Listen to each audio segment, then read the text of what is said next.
Marvelous medicine number two. They were in the kitchen now, and the big stewing pot was on the stove. All the things Mr. Cranky had bought were lined up near the sink. Come along, my boy, cried Mr. Killy Cranky. Which one did you put in first? This one, George said. Golden Gloss Hair Shampoo. He emptied the bottle into the pot. Now the toothpaste, George went on, and the shaving soap, and the face cream, and the nail polish. Keep at it, my boy, cried Mr. Cranky, dancing around the kitchen, keep putting them in. Don't stop. Don't pause. Don't hesitate. It's a pleasure, my dear fellow, to watch you work. One by one, George poured and squeezed the things into the stewing pot. With everything so close at hand, the whole job didn't take him more than 10 minutes. But when it was all done, the pot didn't somehow seem to be quite as full as it had been the first time. Now, what did you do? Cried Mr. Cranky. Did you stir at it? I boiled it, George said, but not for long, and I stirred it as well. So Mr. Cranky lit the gas under the pot, and George stirred the mixture with the same long wooden spoon he had used before. It's not brown enough, George said. Wait a minute. I know what I've forgotten. What? Cried Mr. Cranky. Tell me quick, because I've forgotten even one tiny thing. Then it won't work, at least not in the same way. A quart of brown gloss paint, George said.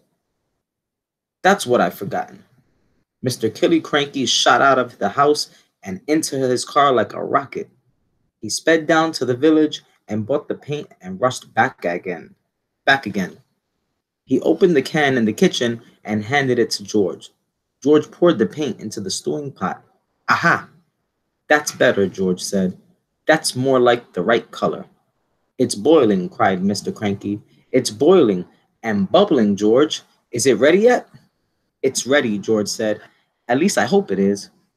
Right, shouted Mr. Cranky, hopping about. Let's test it. Let's give it some to the chicken. My heavens alive. Why don't you calm down a bit? Mr. Cranky said, coming into the kitchen. Calm down, cried Mr. Cranky. You expect me to calm down, and here we are mixing up the greatest medicine ever discovered in the history of the world? Come along, George.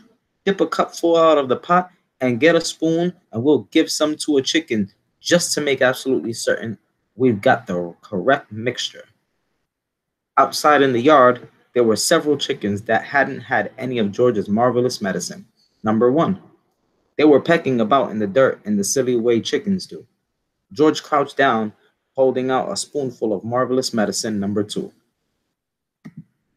Come on, chicken, he said. Good chicken. Chick, chick, chick.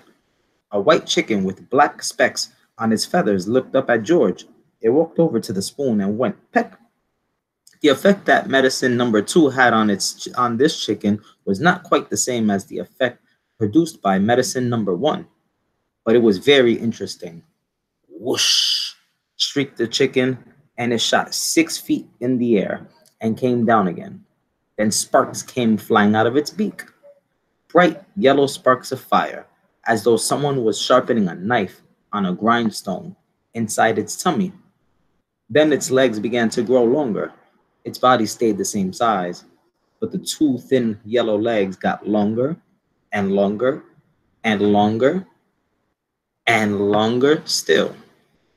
What's happening to it? Cried Mr. Killy Cranky. Something's wrong, George said. The legs went on growing, and the more they grew, the higher up into the air went the chicken's body.